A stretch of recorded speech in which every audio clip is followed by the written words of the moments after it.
Baik, assalamualaikum warahmatullahi wabarakatuh. Selamat pagi dan selamat siang teman-teman. Untuk materi hari ini yaitu terkait dengan strategi berfokus pada konsumen dan persepsi konsumen itu sendiri, gitu ya. Nah, strategi berfokus pada konsumen terdiri atas dua, ya, karena tadi judulnya juga ada dua bagian ya. Jadi bagaimana kita menyasar konsumen itu kita bisa pakai segmentasi dan penentuan posisi. Sedangkan di materi kedua kita akan membahas tentang persepsi konsumen mulai definisi, sensory threshold, physical influences sampai selective attention, ya.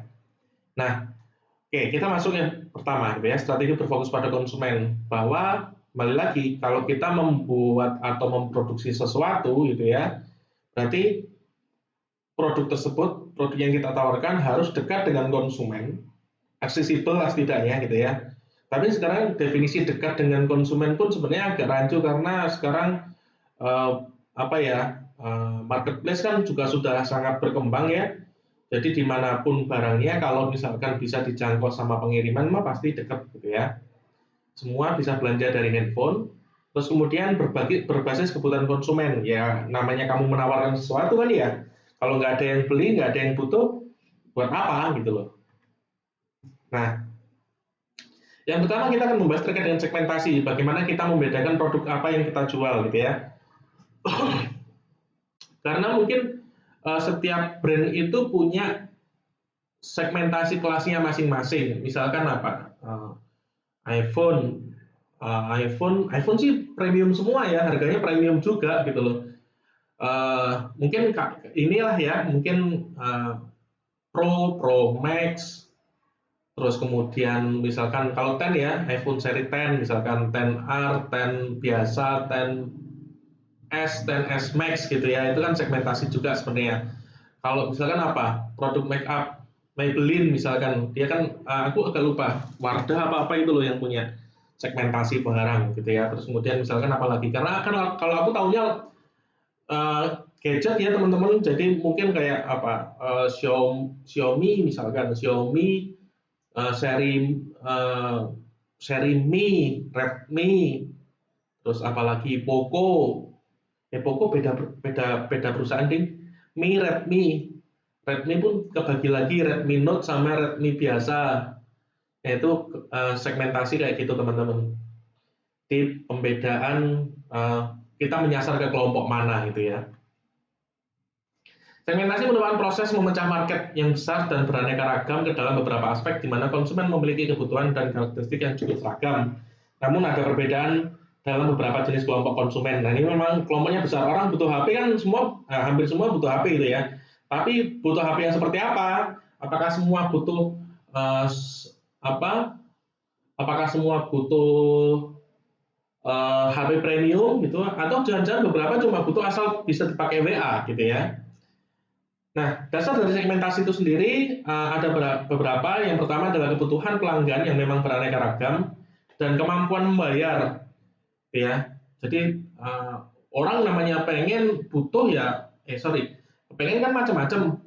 Butuh handphone oke, tapi dia mau bayar berapa itu kan yang jadi beda-beda nih tiap tiap customernya gitu ya.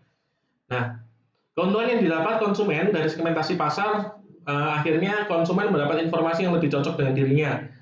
Terus kemudian konsumen mungkin mendapatkan tawaran yang agak nggak masuk akal bisa jadi lebih mahal atau bisa jadi jauh lebih murah daripada kompetitor-kompetitor gitu ya. Karena mau nggak mau akhirnya semua produsen itu mengedukasi customer-nya gitu ya, menyesuaikan dengan diri mereka. Tapi kalau handphone kamu awalnya mau beli apa, jadinya beli Vivo atau beli Oppo gitu ya. Itu mbak-mbak salesnya agresif memang. Nah, mengapa kita perlu melakukan segmentasi? Consumer preference heterogeneity, jadi memang karena keinginan tiap orang berbeda gitu ya. Terus kemudian majority fallacy, jadi oh di sini banyak yang main. Oh, oke, saya masuk ke segmen yang sama juga gitu ya. Tapi apakah dengan banyaknya pemain di sektor yang sama akhirnya itu juga bisa memberikan untung? Jangan-jangan mereka yang sudah misalkan masuk di situ lebih dahulu, ya dia apa? Menang lebih dulu, menang jadi pioneer, menang jadi inisiator gitu ya. Akhirnya sekalipun banyak, paling market share-nya atau dapat keuntungannya nggak terlalu besar gitu ya. Sales cost trade-off, jadi semakin diverse sebuah produk, semakin banyak cost. Tapi juga ini juga bisa diakali dengan bukan rebranding ya. Satu produk, satu base dijual dengan brand yang berbeda di segmen yang sama itu mungkin juga, gitu ya. Nah ini akan kaitannya sama yang bawahnya, gitu. Semakin diverse sebuah produk, semakin banyak cost-nya. Misalkan kalau balik lagi ya karena aku tahunya cuma gadget ya teman-teman. Misalkan Samsung kemarin ada yang Samsung Flip, Samsung yang S series, Flip series, terus kemudian Z series, Z Flip, ya Samsung Z, ya Z series, ada yang Flip, ada yang apa itu agak lupa aku, tablet yang dilipat itu, ya. Nah yang lipat-lipat itu, terus kemudian akhirnya apa? Seri Note nggak keluar. Nah itu kan sebenarnya kompensasi ketika kita punya lini produk yang semakin beragam gitu ya, maka keuntungan juga karena produksi kan harus terpecah-pecah nih, harus produksi A, B, C, D, E gitu ya, itu akan makin rendah juga. Dan yang terakhir cannibalization, dua brand satu pabrik, kalau ini lebih apa ya, misalkan apa, Lays, Japota sama apa, aku agak lupa, bukan Lays pokoknya, Japota sama Potabi, itu ternyata mereka satu pabrik tapi dua brand yang berbeda. Akhirnya kalau nggak salah satunya dibikin agak nggak enak gitu ya. Dulu menurutku Potabi lebih enak, tapi sekarang Potabi jauh nggak enak dan aku lebih milih yang satunya. Mungkin itu adalah satu cara untuk pelan-pelan mengurangi customer dari Potabi untuk ke brand ke merek satunya gitu ya. Ini mereka satu pabrik, cek aja di perusahaannya. Nah, cara melakukan segmentasi ada beberapa. Yang pertama terkait dengan usia, gender, pemasukan, pendidikan, pekerjaan, kelas sosial, status pernikahan, jumlah anggota keluarga, kultur dan etnis. Ya, geografis juga sama, kepadatan populasi, area, iklim, psikografis bisa lifestyle, sikap, kepercayaan dan kepribadian gitu ya. Ini false segment gitu ya, teman-teman bisa cari. Dan yang terakhir terkait behavioral attribute atau benefits, kesempatan dan jenis pengguna. Nah, ini mungkin sangat beraneka ragam. Misalkan gini, mungkin kenapa sih jangan Miyako, apa sih namanya, Magicom gitu ya, Magicom deh. Magicom itu ada yang gede 2 liter, ada yang 1,6, bahkan ada yang 0,6 gitu ya. Nah itu kan terkait dengan biasanya 0,6 ini kan biasanya status pernikahannya masih lajang, terus kemudian dia hidup sendiri. Misalkan itu bisa range-nya dari mahasiswa yang dia ngekos gitu ya, sampai mereka yang pasangan muda usia 28 gitu ya, 25, 28, 20 lah, 22, 23, 25 gitu ya, segituan, atau masih punya anak kecil gitu ya. Terus kemudian ada yang, kenapa ada yang punya kulkas satu pintu, dua pintu, bahkan sampai 4 pintu gitu ya. Nah, itu kan tergantung jumlah orang yang ada di dalam keluarga itu juga gitu ya. Terus kemudian kelas sosialnya kalau 4 pintu pasti nggak mungkin ecek-ecek ya. Satu kulkas bisa beli motor 2 biji bahkan. Terus kemudian jenis kelamin, gender, mungkin sekarang bahkan ada, aku kemarin lihat Magicom justru lebih kecil lagi dari 0,6 ya. Itu adalah yang personal, bahkan sampai cuma satu orang satu kali makan gitu ya. Ada lagi. Nah, setelah segmentasi tadi kita lakukan gitu ya, sekarang kita belajar untuk menentukan posisi. Kita mau ada di kelas mana? Mau ada di misalkan apa? Magicom punya apa sih?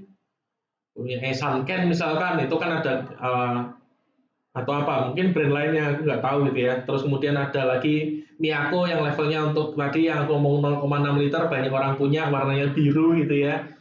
Nah itu biru atau pink itu kan harganya murah, kelasnya mungkin di level bawah gitu ya. Nah, kita mau ada di mana?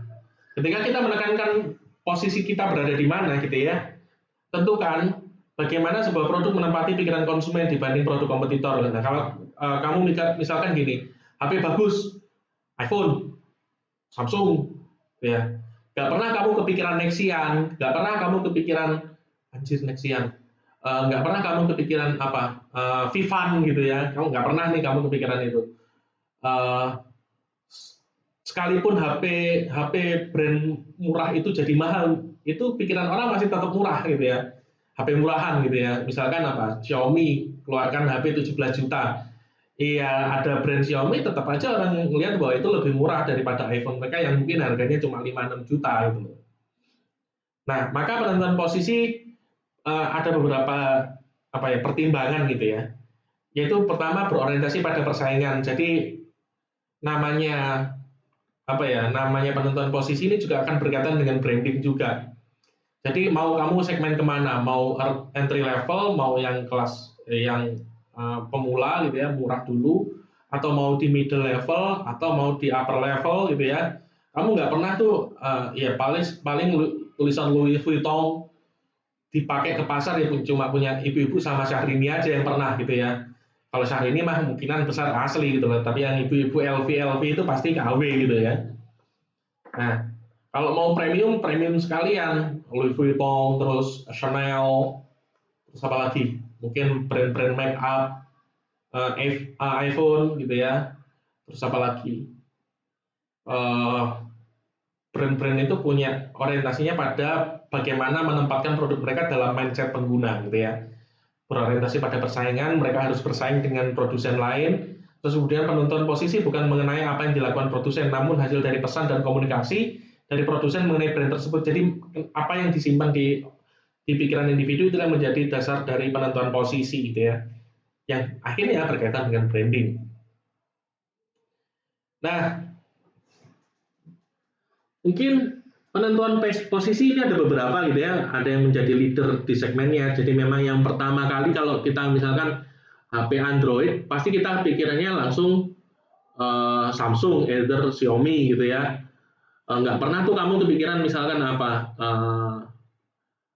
OnePlus gitu ya, OnePlus terus kemudian kalau cewek-cewek mungkin Oppo, Vivo, terus kamu nggak pernah tuh kepikiran apa ya? Ini kan kalau Oppo, Vivo pasti Oppo terutama ya terkenal dengan kamera yang bagus gitu. Itu kan leader segmen di segmennya. Samsung all rounder gitu ya, semuanya bagus. Terus kemudian iPhone kamera juga sama, HP-nya kuat gitu ya. Layarnya pecah sekalipun masih bisa dipakai gitu ya. Brand image itu. Menjadi leader di segmennya, terus kemudian membuat produk seakan-akan terpisah dari produk lain, jadi seakan-akan sangat eksklusif gitu ya. Terus kemudian membuat branding yang berlawanan dengan mainstream.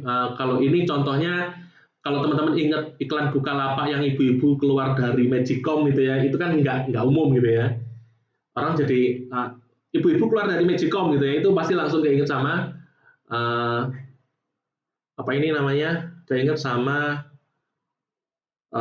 iklannya Bukalapak gitu ya. Nah mungkin ini karena ini rekaman ya nanti mungkin akan disampaikan di angkatan lain tahun lain. Nah mungkin teman-teman bisa browsing juga gitu ya. Penentuan posisi berbasis segmentasi. Jadi memang tadi udah ada kelompok-kelompok yang memposisikan dirinya lebih premium dibanding yang lain. Ya nggak apa-apa. Dia mungkin margin profitnya besar, tapi mungkin nggak akan dibutuhkan, nggak semua orang butuh gitu ya. Bisa juga repositioning, jadi menempatkan dirinya yang awalnya eh, apa awalnya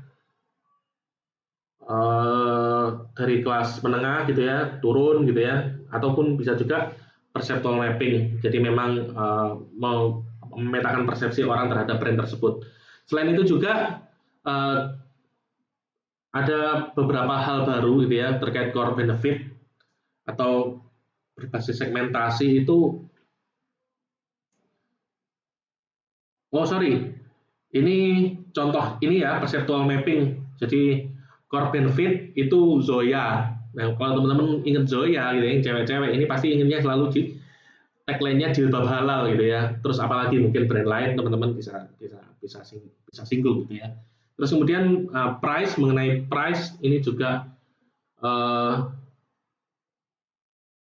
oh sorry, bukan perceptual mapping tapi penentuan posisi berbasis segmentasi gitu ya. Core benefit Zoya jilbab halal tadi ya. Terus kemudian apalagi mungkin aplikasi anak negeri, Gojek gitu ya. Nah itu kan nasionalisme yang diangkat. Terus masalah price, itu misalkan di McD ada Big Mac, terus kalau itu kan udah mahal gitu ya, ataupun lebih mahal lagi Signature Collection misalkan, atau mungkin yang lebih murah lagi yang promo-promo gitu, yang cheeseburger lah atau apa gitu ya. Terus kemudian usage situation. Nah ini bisa jadi apa? Misalkan Indomie itu kalau mau mengangkat apa ya segmentasinya, usage situation, Indomie selalu sahabat anak kos di akhir bulan. Atau mungkin teman-teman kalau pernah lihat iklan Indomie lama gitu ya, Senin, Selasa, Rabu, Kamis gitu ya, Jumat, Sabtu gitu ya. Nah, itu kan benar-benar anak kos dengan beraneka rasa gitu ya. Terus kemudian Pocari Sweat pengganti cairan. Jadi kalau kamu berkeringat banyak, kamu minum Pocari Sweat aja gitu ya, biar cepat. Terus kemudian produk user. Nah ini terakhir yaitu misalkan contoh Daihatsu sama Toyota. Di Indonesia mereka kan satu induk ya, Astra Company. Nah, tapi kemudian mereka melakukan segmentasi di mana untuk Daihatsu lebih ke kelas niaga. Jadi kayak apa? Kayak mobil-mobil mobil-mobil van yang modelnya apa itu? Aku kepikirannya sih aja sih. Yang mobil-mobil box kan yang apa biasanya buat ngangkut duit gitu ya. Itu kan sebenarnya Daihatsu, nggak ada nih Toyota yang segmennya itu gitu ya. Terus Toyota lebih di kelas common user. Common user ya kebanyakan orang punyanya Toyota dibanding Daihatsu. Jadi mereka sudah mensegmentasi semahal apapun produk produk Daihatsu misalkan apa Toyota Daihatsu Terios misalkan itu tetap middle range-nya Toyota. Terus apa Xenia paling tinggi tetap middle range-nya Avanza gitu ya. Jadi memang mereka mengatur biar dua brand ini tidak saling makan gitu ya. Jadi kalau kamu punya duit ya silahkan beli Toyota, kalau kamu punya duit tengah-tengah tapi mau dapat yang paling tinggi silahkan beli Daihatsu. Tapi kalau kamu pengen paling rendah Toyota aja nggak mampu, silahkan beli Daihatsu paling rendah gitu ya, itu pasti dapat. Nah, selanjutnya saya akan masuk ke persepsi konsumen, ya, di mana karena persepsi konsumen turut menentukan apakah produk kita menarik perhatian konsumen atau enggak. Nah, ini teman-teman pasti sudah relatif paham ya. Ini mungkin ini juga teman-teman non psikologi ya, karena jadi saya akan jelaskan terlebih dahulu. Nah, proses dasar persepsi di dalam manusia itu ada sensori, atensi, dan komprehensi, atau sensori, atensi, persepsi. Komprehensi ada di persepsi gitu ya. Jadi apa yang kita lihat, kita dengar, kita akan memfokuskan dari semua suara gitu ya. Mungkin sekarang teman-teman melihat kalaupun melihat layar gitu ya, tapi kalau ada di laptop misalkan, tapi kemudian kalau ada WA ceting gitu ya, langsung buka HP, teralihkan, berarti kalian sama-sama sensori, sama-sama melihat gitu ya. Misalkan melihat sama-sama ada di layar gitu ya. Ketika ada kecenderungan tertentu atau ada informasi tertentu, ini terutama cognitive capacity, jadi kemampuan kita untuk menangkap sensor itu memang terbatas pada kapasitas otak kita gitu ya. Ada sesuatu yang lebih bermakna, kita akan lebih attend ke informasi lainnya. Jadi kalau misalkan ada chatting informasi di layar kalian, ada notif WA dari yang-yanganmu gitu ya, itu akan lebih kamu buka duluan daripada melanjutkan penjelasan saya gitu ya, karena kamu lebih attend ke WA itu daripada ke informasi yang saya sampaikan gitu ya.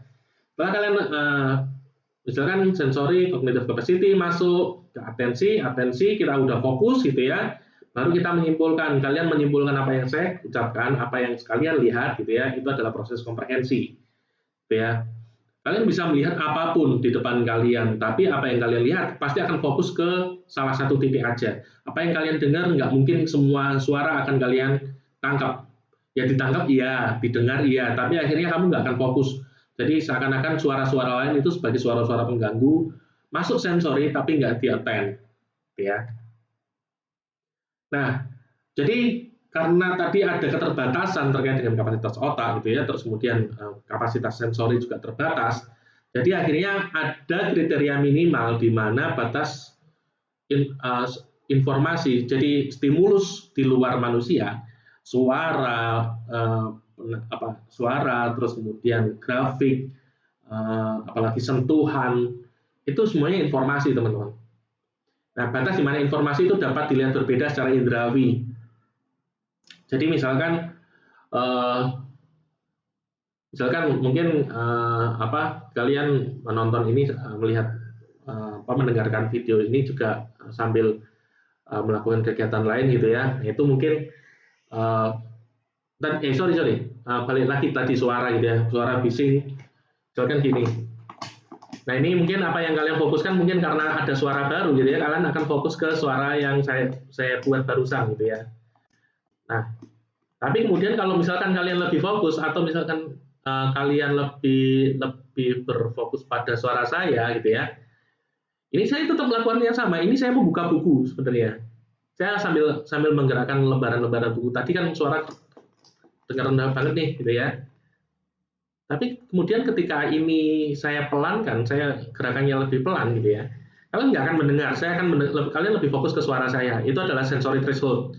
Ya, saya tetap melakukan itu gitu ya. Nah, ini batasannya kalian minimal itu kayak gimana gitu ya. Tadi kan fokus drag gitu ya. Nah,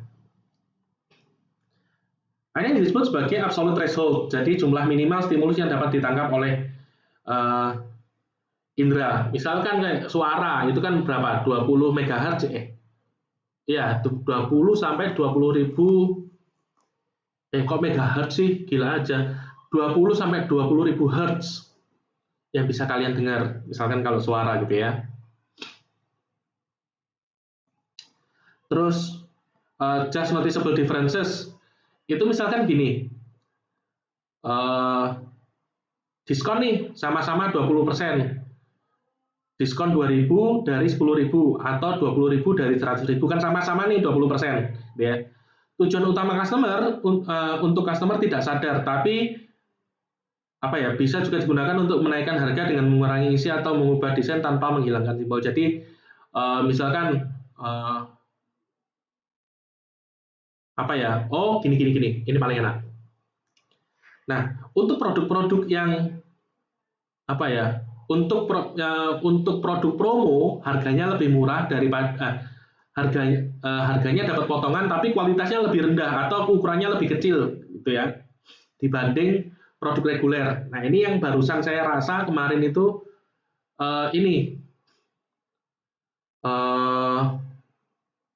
Ricis, jangan Ricis deh, mungkin nggak semua relate gitu ya. Produk yang sebelumnya itu lebih besar, lebih padat, lebih enak rasanya, ketika ada promoan harganya jadi jauh lebih turun atau kualitasnya lebih jelek. Aku kok bingung nyari produk yang contohnya kayak gitu ya. Ini kayaknya memang butuh pendapat kalian nih gitu ya. Jadi misalkan contoh aja deh tadi Ricis gitu ya, ayam saya beli paket ayam sayap 6 yang paket 4 biji gitu ya. 4 sayap, 1 nasi, 1 minum gitu ya. Nah, ketika teman saya beli tanpa nasi, tanpa minum, hanya sayap aja 4 biji juga, ukurannya itu beda. Nah, mungkin saya menganggap saya kan lebih murah gitu ya. Misalkan dia 4 sayap katakanlah 40.000, sedangkan aku dapat nasi, dapat minum 48.000 gitu ya, selisih 8.000. Nah, kalau aku memperselisihkan, oke, aku untung dong. Nah, tapi kenyataannya tadi karena ukurannya lebih kecil gitu ya, kalau kita nggak membandingkan pasti nggak kerasa. Tapi kalau ada perbandingannya kita langsung notice ada perbedaannya gitu ya. Nah, terus kemudian ada adaptasi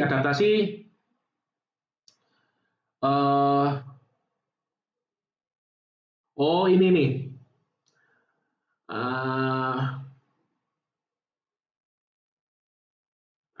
Gini. Mungkin teman-teman yang pernah ke Matahari, ke Ramayana, ke mall-mall yang mereka jualan pakaian gitu ya, atau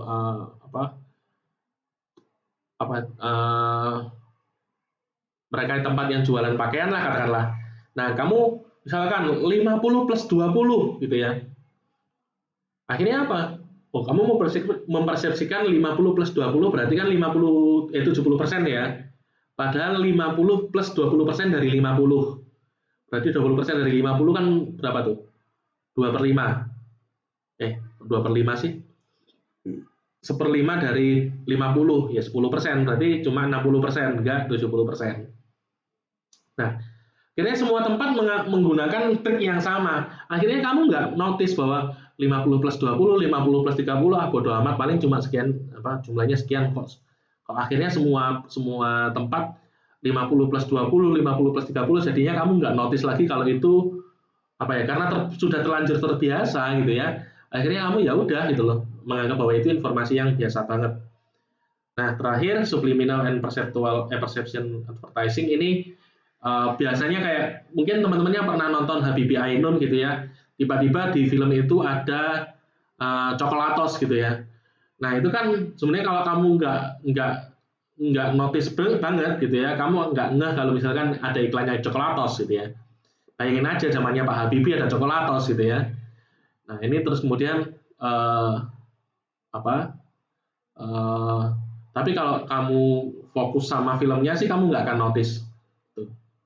Itu contoh bagaimana advertising di level subliminal, jadi nggak sadar gitu loh.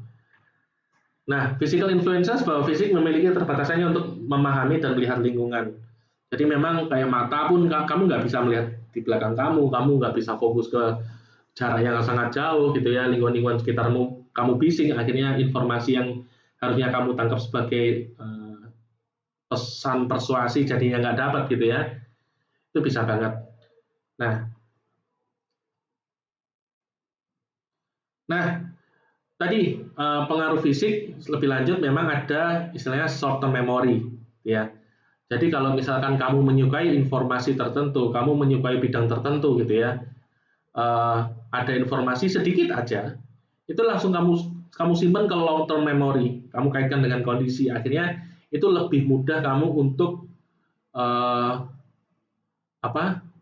mengaitkan sebuah produk dengan ingatan kamu sendiri gitu ya. Kan namanya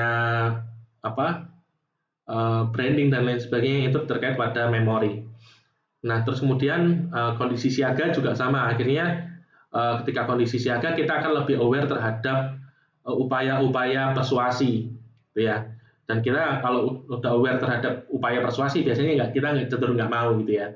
Tapi tadi kalau nonton Habibie Ainun kan suasananya nyantai gitu ya. Kita nggak lagi alert, ada iklan subliminal, kita akan cenderung nggak kerasa gitu loh. Itu akan masuk ke alam bawah sadar. Nah, kemudian selective attention, bagaimana kita bisa lebih mudah memperhatikan satu stimulus dibanding stimulus lainnya gitu ya. Nah, tadi yang seperti saya sempat singgung gitu ya, ketika ada satu tempat yang 50 plus 20, itu sedangkan lainnya masih 30%, 40%, 50% gitu ya, kamu akan hanya fokus pada angka, tapi ini juga plus 20, jadi intrik yang membedakan dengan yang lain.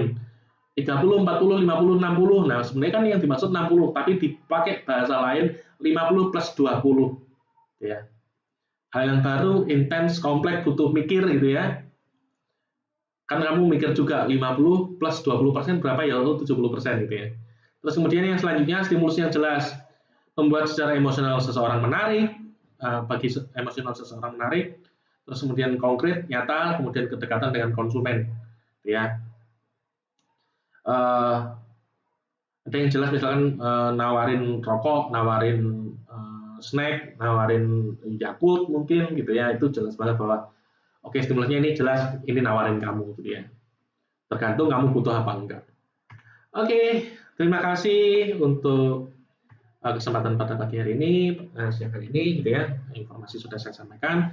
Semoga mampu memberikan penjelasan ya ke teman-teman. Saya akhiri.